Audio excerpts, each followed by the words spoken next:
Good morning students. हम आपको पढ़ा रहे थे वायरस। तो हमने आपको वायरस के बारे में पिछली क्लासों में बताया कि वायरस कई प्रकार से हमारे लिए हानिकारक हैं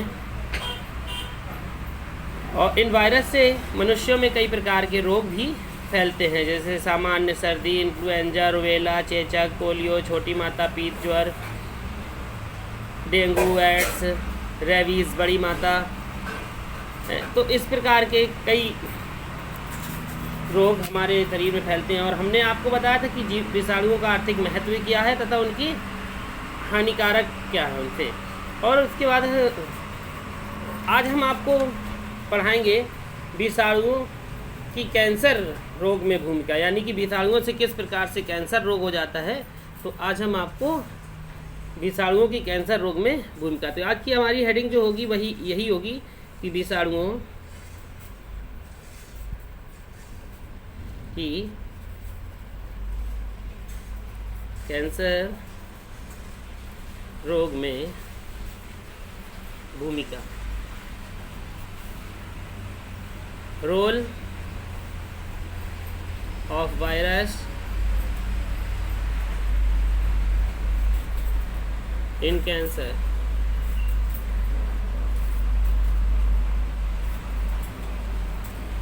तो विषाणुओं के द्वारा कैंसर रोग किस प्रकार से फैलता है, आज हम ये आपको बता रहे हैं। तो कैंसर रोग से विषाणुओं का संबंध सर्वप्रथम 1908 में विल्हेल्म इलेरमान और ओलाफ वैंग ने प्रदर्शित किया था। अब तक यह माना गया है कि विश्व में कुल मानवीय कैंसर रोगों का 15% विषाणुओं द्वारा ही होता है।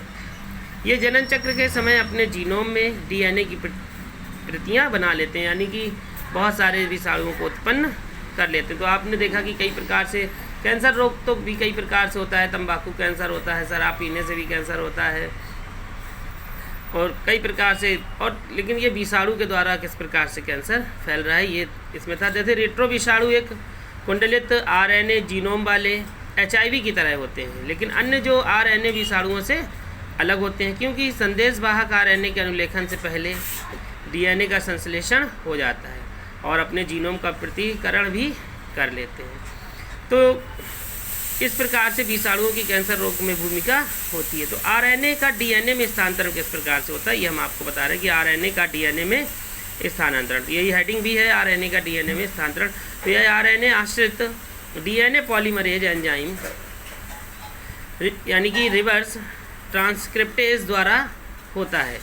सर्वप्रथम रिवर्स ट्रांसक्रिप्टेज आरएनए का टेम्पलेट की तरह प्रयोग करता है और आरएनए डीएनए संकर से अलग हो जाता है और यह डीएनए द्विकुंडलित डीएनए बनाता है, जिसे हम प्राग विषाणु कहते हैं। तो प्राग विषाणु डीएनए पोषक कोशिका के जीनोम में घुस जाता है। वहाँ पोषक का आरएनए पॉलीमरेज संदेशवाहक आरएनए जीनोम का संश्लेषण करता है। देखने और समझने की बात यह है कि इस क्रिया के दौरान जब पादप या जंतु कोशिकाओं में आरएनए से डीएनए बनता है तो आरएनए से डीएनए अनुवांशिक सूचनाएं भी स्थानांतरित हो जाती हैं। तो इस प्रकार से आरएनए का डीएनए में स्थानांतरण हो जाता है। तो हम आपको पोषक कोशिका में रेट्रो विषाणु का प्रतिकरण डायग्राम की सहायता से दिखाने जा रहे हैं।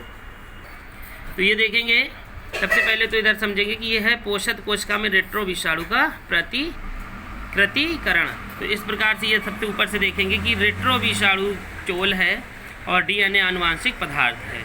इस प्रकार से देखिए रेट्रो विषाणु कैसे घुस रहा है। तो अंताभक्षर द्वारा विषाणु कोशिका में घुसना, यानी कि कोशिका है जंतु की और ये देखिए किस प्रकार से ये घुस रहा है और आरएनए का पोषक कोशिका में भेदना। जब ये अंदर पहुंचा तो विषाणु का आरएनए पहुंच गया रिवर्स ट्रांसक्रिप्टेज एंजाइम द्वारा उल्टा अनुलेखन, और ये कैसा हुआ, उल्टा हो गया।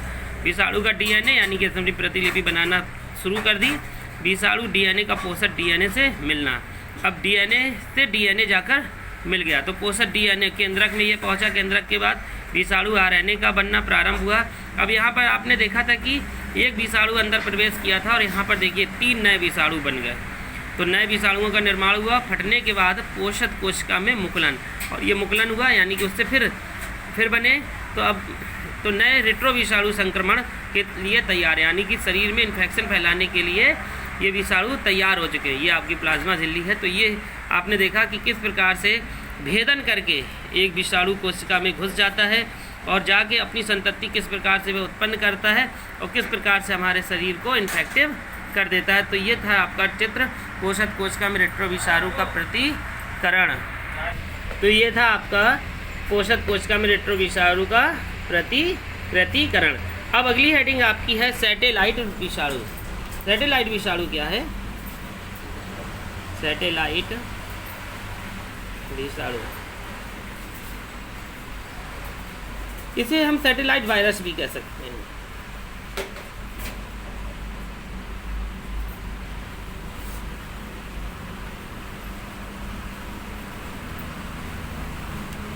Satellite virus. तो सैटेलाइट विषाणु यानी कि अपूर्ण विषाणु, ये वे विषाणु हैं जो छोटे आरएनए अणु के बने होते हैं तथा अपने गुणन के लिए दूसरे विषाणु की उपस्थिति पर निर्भर रहते हैं। जैसे एडिनो विषाणु का सैटेलाइट विषाणु डिपेंडो विषाणु है। जैसे एडिनो विषाणु का सैटेलाइट विषाणु डिपेंडो विषाणु है। तो ये था आपका सैटेलाइट विषाणु। इसी प्रकार से एक विषाणु और होता है जिसे हम त्रुटिपूर्ण विषाणु कहते हैं। क्या कहते हैं? त्रुटिपूर्ण विषाणु, जिसे कहते हैं डिफेक्टिव वायरस। तो कुछ विषाणु त्रुटिपूर्ण होते हैं जो दूसरे विषाणुओं पर निर्भर रहते हैं। इन्हें सहायक विषाणु भी कहते हैं। जैसे ई कोलाई जीवाणु पर रहने वाले, जैसे ई कोलाई जीवाणु पर रहने वाले P4 जीवाणु भोजी फेज P2 को सहायक की तरह प्रयोग करते हैं।